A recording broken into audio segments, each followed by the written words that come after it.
يرفع الله الذين آمنوا منكم والذين أوتوا العلم درجات والله بما تعملون خبير.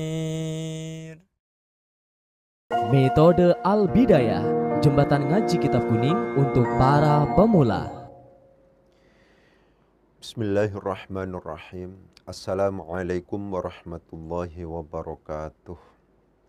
Alhamdulillah, pada kesempatan sore hari ini kita bisa melanjutkan kegiatan rutin kita, yaitu pembelajaran teori dasar ilmu nahwu, yang insya Allah pada kesempatan sore hari ini kita akan membahas tentang konsep khabar muqaddam, mubtada, muakhar.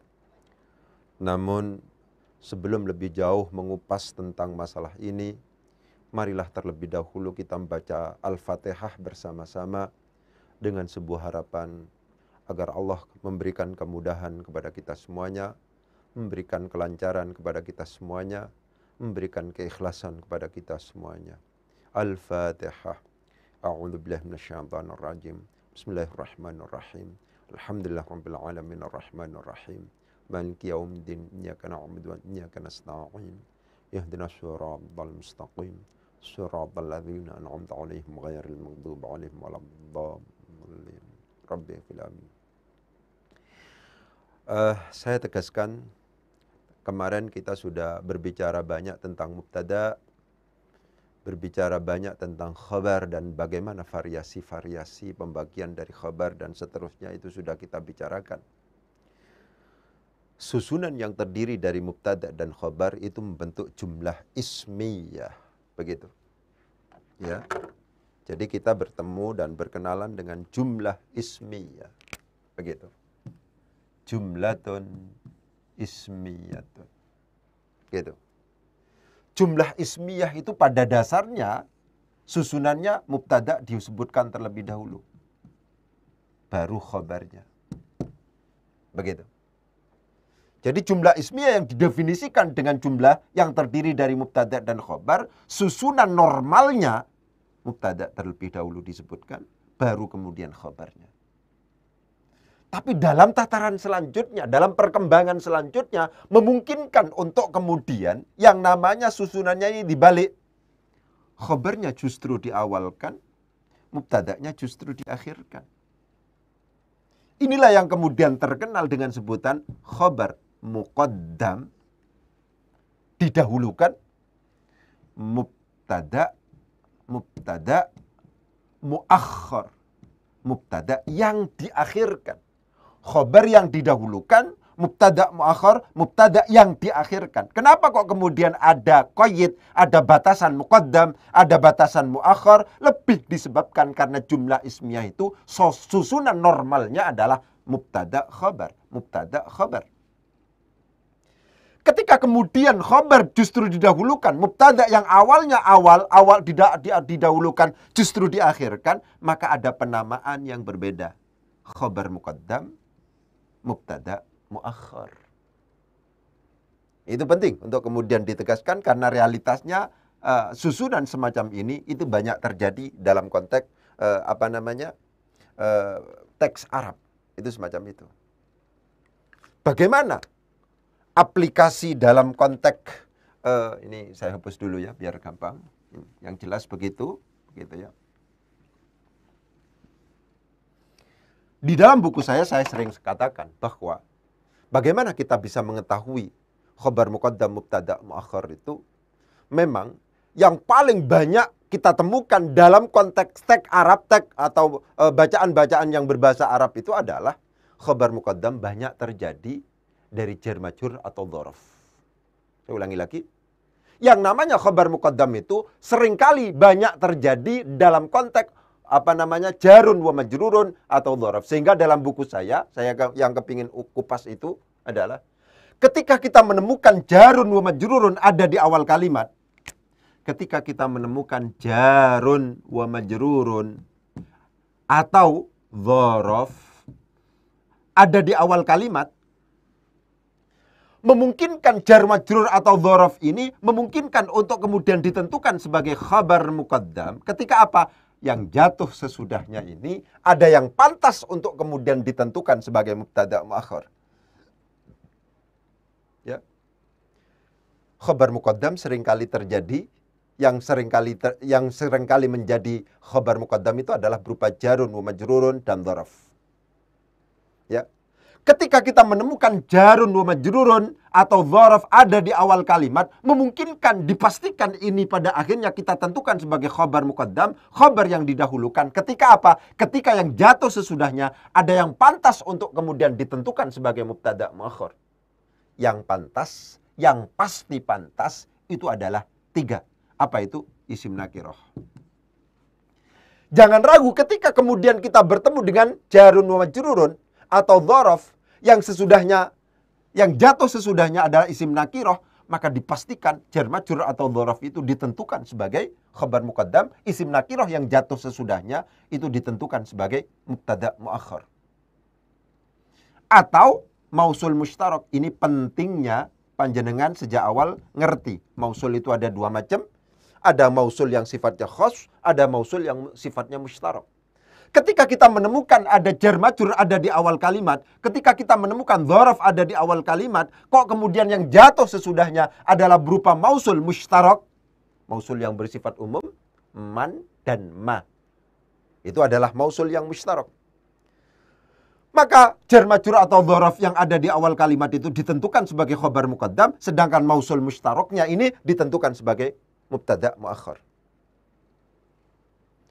Atau yang ketiga, kalau seandainya kita menemukan jarun wa majrurun atau dzaraf ada di awal kalimat, memungkinkan jarun wa majrurun atau dzaraf itu ditentukan sebagai khabar muqaddam ketika yang jatuh sesudahnya ada yang disebut sebagai masdar muawwal. Ketika kita menemukan jarun wa majrurun atau dzaraf ada di awal kalimat, itu dipastikan, itu memungkinkan untuk kemudian ditentukan sebagai khabar muqaddam ketika yang jatuh sesudahnya ada yang pantas untuk kemudian ditentukan sebagai mubtada muakhar. Apa saja yang pantas? Isim nakirah. Apa saja yang pantas, yang pasti pantas itu mausul mustarak. Apa saja? Masdar muawwal. Nakirah, mausul mustarak, masdar muawwal. Ketika yang jatuh sesudah ini, sesudah jar majrur itu berupa 3 hal ini, maka memungkinkan untuk kemudian yang namanya jar majrur atau dzaraf yang ada di awal kalimat itu ditentukan sebagai mubtada, khabar muqaddam. Contohnya misalnya fiddari jarun wa majrurun di sini. Rajulun. Ini isim nakirah. Perhatikan.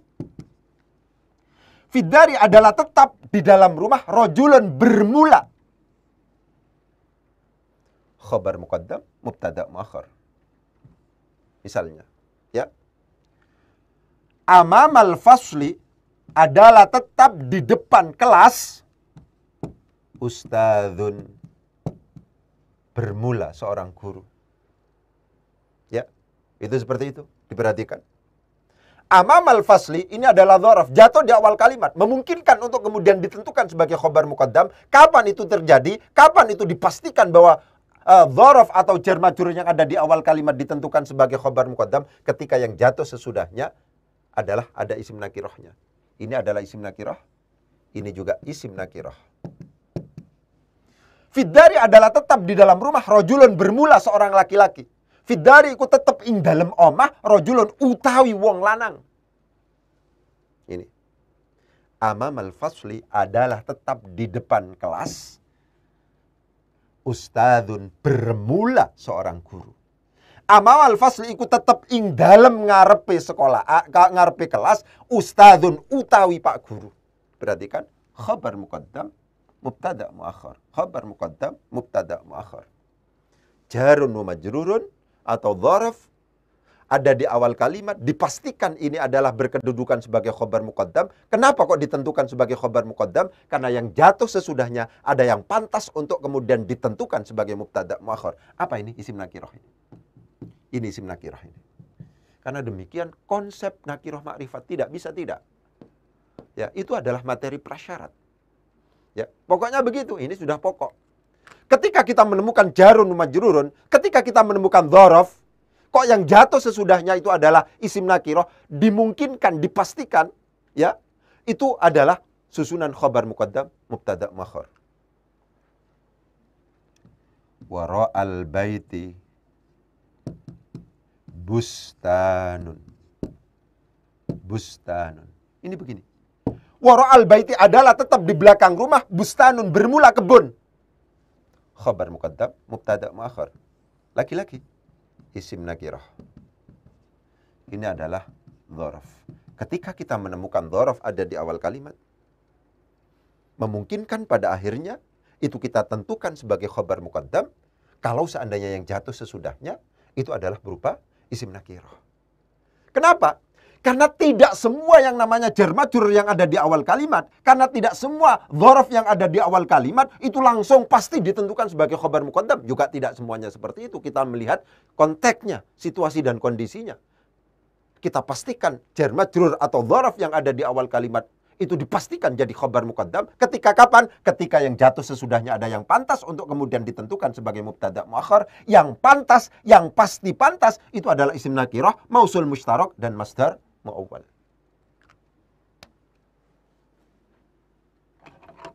Saya contohkan yang selanjutnya misalnya.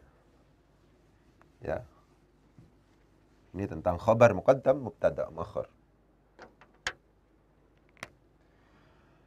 Wa minan nasi jarun wa majrurun, min huruf jar, an-nasi majrur. Ada kata-kata man yaqulu. Ini adalah mausul mushtarak. Bagaimana bacaannya? Wa minan nasi, dan adalah sebagian dari manusia, man bermula orang. Khabar muqaddam, mubtada muakhar. Ya, ini penting untuk kemudian ditegaskan. Khabar muqaddam, mubtada muakhar. Khabar muqaddam, mubtada muakhar. Ini jarun wa majrurun ada di awal kalimat. Lagi-lagi saya tegaskan, ya. Lagi-lagi saya tegaskan bahwa ketika kita ngomong di awal kalimat itu jangan dipahami bahwa itu benar-benar ada di awal kalimat. Memungkinkan dalam konteks istinafiyah, memungkinkan dalam konteks ibtidaiyah, memungkinkan dalam konteks misalnya mausuliyah, memungkinkan dalam konteks i'tiradiyah. Seperti yang saya katakan itu, ya, pokoknya ya harus sering berlatih, nggak bisa, ya. Jadi kalau bisa porsi belajar kita makin hari makin kita tingkatkan. Awalnya mungkin kita ambil 15 menit per hari, ditingkatkan setengah jam per hari, ditingkatkan misalnya 1 jam per hari dan seterusnya terus. Itu biasanya hanya pagi hari saja, kemudian ditambah misalnya sore hari, malam hari, terus porsinya ditambah, insya Allah, ya. Dengan kesungguhan dan seterusnya, memungkinkan pada akhirnya kita mendapatkan jalan. Ingat, salah satu yang dijadikan sebagai argumentasi ya, dalam konteks belajar itu adalah alladzina jahadu fina lanahdiyannahum subulana. Itu kan begitu di dalam Al-Quran. Alladzina jahadu fina, orang yang berjihad untuk menuju Allah, ya, lanahdiyannahum, maka pasti akan diberi petunjuk oleh Allah. Itu sudah sering kita lakukan. Ketika ada masalah serius, kemudian kita berpikir juga serius, berjihad, jahada yujahidu mujahadatan wa jihadan. Walladzina jahadu fina, orang yang berjihad, orang yang bersungguh-sungguh untuk sampai kepada Allah. Belajar ilmu nahwu agar kita faham terhadap Al-Quran dan Al-Hadis itu juga jahadu fina. Lanahdiyannahum, pakai lam, pakai nun taukid, lanahdiyannahum. Hada yahdi, hada nahdi, hada ahdi, lanahdiyannahum subulana. Maka akan kami beri petunjuk jalan-jalannya agar mendapatkan banyak kemudahan. Ya. Jadi tolong terus ditingkatkan semangatnya. Wa minan nasi man yaqulu. Minan nasi di sini itu adalah termasuk dalam kategori jarun wa majrur, ada di awal kalimat. Dipastikan ini menjadi khabar muqaddam. Kenapa? Yang jatuh sesudahnya ada yang cocok, ada yang pantas untuk kemudian ditentukan sebagai mubtada muakhar. Apa yang pantas? Di antaranya tadi adalah isim nakirah yang pertama. Yang kedua adalah mausul mushtarak. Itu semacam itu.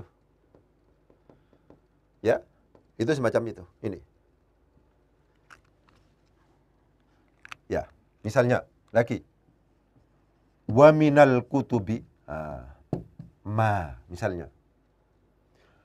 Ya, ma thamanuhu ghalin, misalnya begitu ya. Kembali ke sini. Ya. Di antara adalah ma. Khabar muqaddam. Jarun wa majrurun di sini ditentukan sebagai khabar muqaddam. Apa? Setelah itu ada ma. Ini adalah mausul mushtarak. Mausul ada dua macam. Ada mausul khas, ada mausul mushtarak. Mausul khas itu alladzi, alladzani, alladzina, allati, allatani, allati. Kalau yang mausul mushtarak itu ada dua, ada yang akil, ada yang ghairu akil, secara umum begitu untuk memberikan kemudahan. Ada yang man untuk orang yang berakal, orang ya. Kemudian ma adalah untuk orang yang tidak berakal atau sesuatu yang tidak berakal. Itu begitu. Wa minal kutubi ma thamanuhu wa minan nasi man yaqulu. Minan nasi di sini adalah jarun wa majrurun. Min huruf jar, an-nasi adalah majrur. Man di sini adalah mausul mushtarak. Minan nasi yang merupakan khabar muqaddam, merupakan jar majrur, dipastikan berkedudukan sebagai khabar muqaddam. Kenapa? Karena yang jatuh sesudahnya ada yang pantas untuk kemudian ditentukan sebagai mubtada' muakhar. Yang pantas di antaranya adalah mausul mushtarak. Wa minan nasi, dan adalah sebagian dari manusia, man bermula orang, yaqulu yang berkata. Siapa man? Di sini ada huwa, kembali kepada man. Di sini ada dhamir, kembali kepada ma sebagai aid di sini. Ini penting untuk kemudian ditegaskan, ya. Jadi jar majrur atau dzaraf itu kebanyakan, atau khabar muqaddam itu, khabar yang didahulukan itu kebanyakan berupa jar majrur atau dzaraf. Kapan jar majrur atau dzaraf yang ada di awal kalimat yang kita jumpai di dalam sebuah kalimat itu, di awal kalimat itu dipastikan menjadi khabar muqaddam ketika yang jatuh sesudahnya ada yang pantas untuk kemudian ditentukan sebagai mubtada' muakhar. Yang pantas itu adalah isim nakirah, yang pantas itu adalah mausul mushtarak, yang pantas itu adalah masdar muawwal.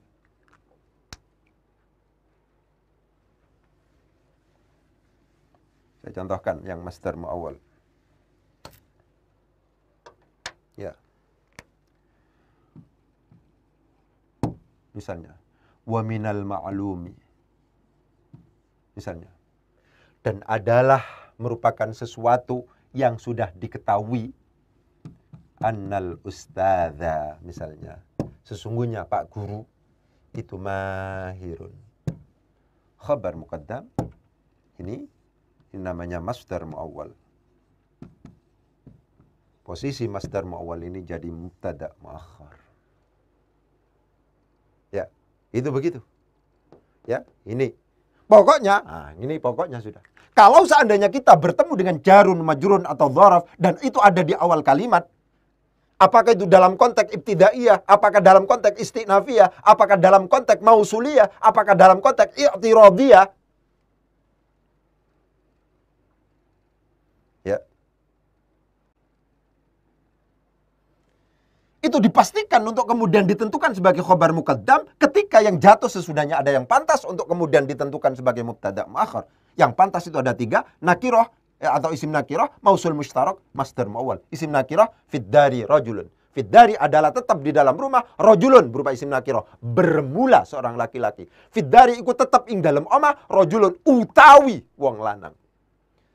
Wara al-baiti ikut tetap ing dalam burine omah, bustanun utawi kebun. Isim nakirah. Mausul mushtarak seperti tadi dikatakan. Wa minan nasi man yaqulu. Wa minan nasi man yaqulu. Wa minan nasi lan iku setengah sangking menungso man utawi wong yaqulu kang ngucap sapa man. Itu semacam itu. Ya, jadi penting untuk kemudian ditegaskan ini strategi dan juga ketika kita bertemu dengan masdar muawwal. Ya. Wa minal ma'lumi, dan adalah merupakan sesuatu yang sudah diketahui, annal, pakai annal di sini. Annal ustadza, huruf masdariyah di sini. Anna plus isimnya plus khabarnya itu namanya fi ta'wilil masdar, fi ta'wilil masdar, atau bisa disebut sebagai masdar muawwal. Ketika kita bertemu dengan jarun wa majrurun dan yang jatuh sesudahnya ada yang pantas. Jatuh sesudahnya lagi-lagi. Jangan misalnya berpikir jatuh sesudahnya itu harus persis. Enggak. Pokoknya setelah itu ada, itu ya saya contohkan yang panjang sekarang ya. Di dalam kitab misalnya.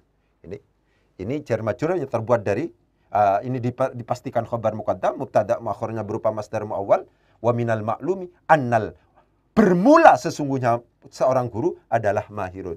Ini isimnya anna, ini khabarnya anna. Ini adalah mubtada dari ini. Saya sekarang contohkan yang panjang, yang benar-benar ada di dalam kitab.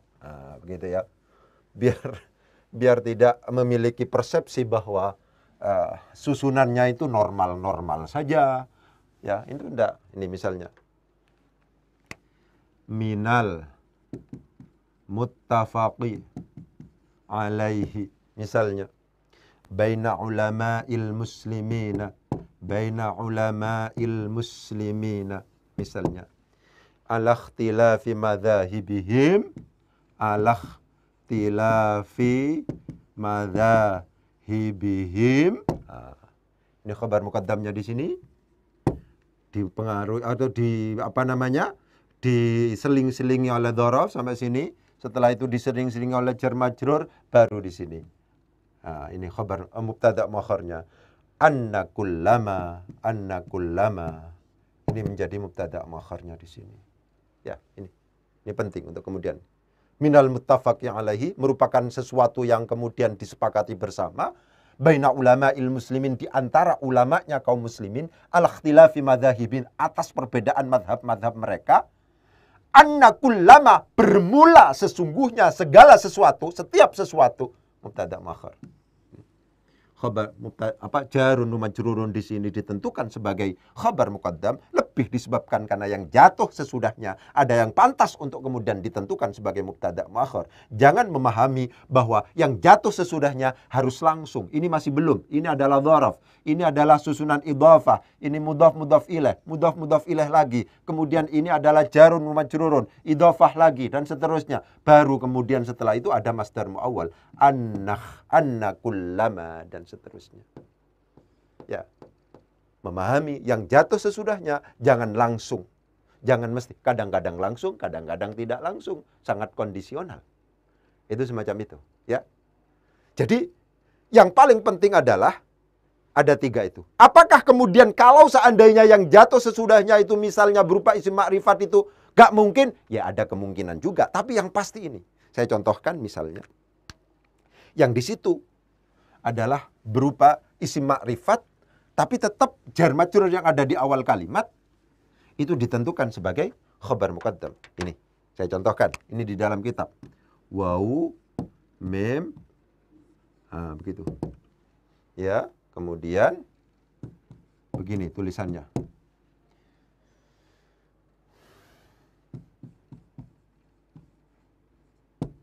Ya.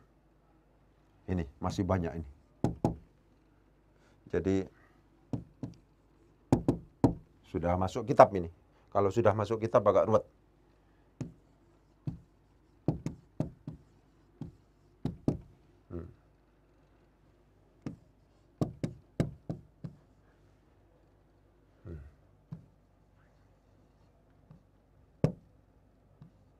Ya ini. Wa min ashharil kutubi. Jangan ashhur. Kalau ashhur itu merupakan bentuk jamak dari syahrun. Kalau ashhar paling, ini isim tafdil. Ingat, isim sifat diantaranya isim tafdil diikutkan pada wazan af'alu. Paling masyhurnya. Wa min ashharil kutubi, adalah sebagian dari paling masyhurnya kitab. Jarun wa majrurun memungkinkan untuk kemudian ditentukan sebagai mubtada khabar muqaddam di situ. Catatannya adalah apabila yang jatuh sesudahnya ada yang pantas untuk kemudian ditentukan sebagai mubtada muakhir. Ternyata di sini nanti mubtada muakhirnya ada di sini. Ini masih diseling-selingi oleh misalnya idhofah. Setelah itu ini diberi na'at. Nah, na'at dari ini. Ini na'at yang kedua juga dari sini. Ini adalah na'atnya berupa mausul misalnya. Begitu suka dukanya memang. Setelah mausul bagaimanapun juga butuh silatul mausul. Ya, dan a'id. Begitu. Inilah silatul mausul dan a'id. Ini ullifat. Ala hadhi tariqati. Baru kitab. Ini suka duka kalau seandainya kita baca kitab. Baca kitab sungguhan itu seperti itu. Ya. Ya, kalau seandainya baca kitabnya itu cuma sepenggal-sepenggal dan seterusnya, seakan-akan contoh itu sudah mewakili kitab, ya sepertinya mudah. Tapi kalau sudah masuk pada kitab, biasanya itu istilah dalam konteks pesantren itu padang peteng, peteng padang. Kalau banyak kode-kodenya yang ada di dalam kitab itu, bacanya lancar, padang itu namanya, terang. Tapi kalau kitabnya kosongan, itu bacanya peteng, nabrak-nabrak itu sudah macet itu, seperti itu. Ya, ini contohnya. Wa min asyharil kutubi, dan adalah di antara paling masyhurnya beberapa kitab al-usuliyat yang bersifat usuliyah, allati yang ulifat dikarang apa allati ala hadhi atas inilah rupanya badal at-tariqati metode Kitabul Mustasfa, bermula kitab Al-Mustasfa karyanya Imam Al-Ghazali. Ini adalah merupakan isim makrifat ini. Ini makrifat ini. Tidak seperti tadi. Yang tadi itu adalah kebanyakan mayoritas itu semacam itu. Ketika kita bertemu dengan jar majrur atau dzaraf ada di awal kalimat, yang jatuh sesudahnya ada isim nakiroh, yang jatuh setelahnya adalah mausul mustarak, yang jatuh setelahnya adalah isim masdar muawwal, itu hampir bisa dipastikan bahwa jarun wa majrurun itu dzaraf itu bisa dipastikan menjadi mubtada khabar muqaddam, yang jatuh sesudahnya yang pantas itu ditentukan sebagai mubtada muakhar. Tapi bukan berarti di luar tiga itu, saya ulangi lagi, tapi bukan berarti di luar tiga itu kemudian tidak mungkin. Ini contohnya yang mungkin. Ini berupa isim makrifat ini makrifat. Tapi ditentukan sebagai mubtada muakhar. Yang paling penting pada akhirnya apa? Pengalaman, jam terbang. Pada saat kita sering membaca, sering mengkaji, sering berpikir, sering merenung, insya Allah pada akhirnya ini akan ada kesimpulan-kesimpulan semacam ini. Ya, ini sangat jauh sekali sampai di sini. Jangan dibayangkan mesti ada di sini. Jangan ada di sini. Enggak, jangan dibayangkan itu kalau baca kitab yang sungguhan itu.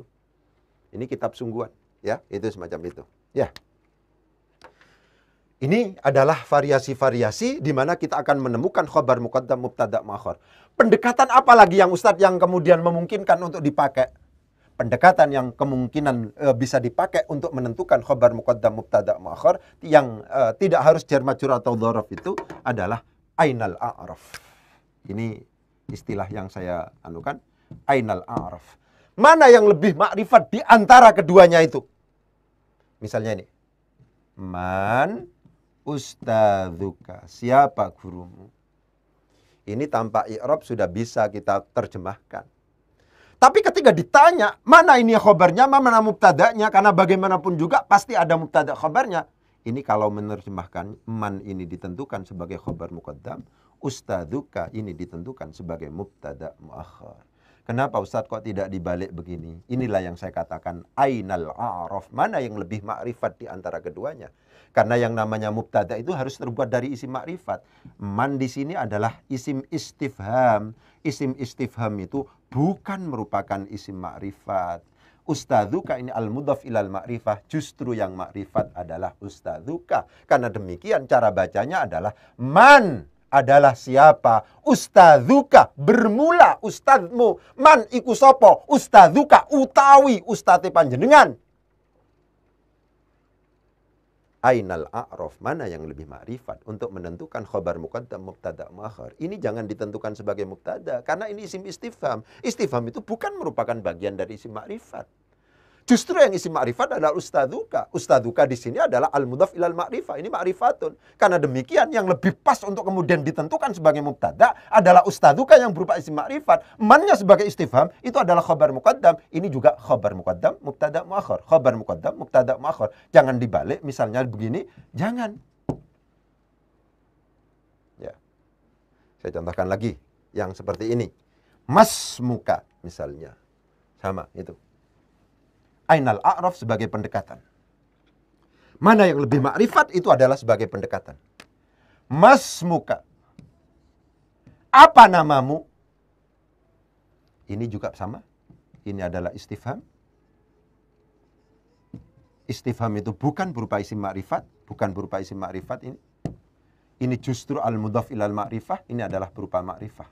Al-mudhaf ilal ma'rifah. Karena demikian ketika kemudian kita menerjemahkan iku utawi, iku utawi. Ma iku apa? Ismuka utawi jenenge sira. Ma iku apa? Ismuka utawi jenenge sira. Itu semacam itu. Ya. Ya, itu semacam itu. Jadi penting untuk kemudian saya tegaskan, cara untuk menyikapi ainal a'raf juga bisa dijadikan sebagai ainal a'raf, mana yang lebih makrifat di antara dua susunan ini juga bisa dijadikan sebagai pendekatan untuk menentukan mana kira-kira mubtada'nya, mana khabarnya. Dalam konteks man ustadzuka, maka yang berhak untuk kemudian ditentukan sebagai mubtada' adalah yang lebih makrifat di antara keduanya. Yang lebih makrifat di antara keduanya bukan man. Man itu istifham. Kalau seandainya kita melacak istifham di dalam isim makrifat, gak ketemu. Isim makrifat itu adalah isim dhamir, isim mausul, isim isyarah, isim alam, isim plus al-mudhaf ilal ma'rifah. Tidak ada istifham di situ. Karena demikian istifham bukan termasuk dalam kategori isim makrifat, al-mudhaf ilal ma'rifat justru itu merupakan isim makrifat. Ya. Itu semacam itu. Pun juga demikian masmuka. Apa namamu? Ma iku apa? Ismuka utawi jenenge sira. Pakai iku dulu. Khabar muqaddam, mubtada' muakhar. Kenapa? Ainal a'raf, mana yang lebih ma'rifat di antara keduanya ini yang kemudian harus dijadikan sebagai pertimbangan untuk menentukan mana kira-kira mubtada'nya, mana khabarnya. Karena khabarnya didahulukan maka disebut sebagai khabar muqaddam, karena mubtada'nya diakhirkan maka itu disebut sebagai mubtada' muakhar. Ya. Jadi susunan tentang mubtada' khabar itu secara umum sudah tuntas kita lakukan atau kita jelaskan. Kira-kira nanti kita akan melanjutkan tentang amil-amil yang bisa masuk kepada mubtada' khabar. Ada kana di situ, ada inna di situ, ada dhanna di situ. Mungkin itu yang bisa saya sampaikan. Kurang lebihnya mohon maaf. Wabillahi taufiq wal hidayah. Wassalamualaikum warahmatullahi wabarakatuh.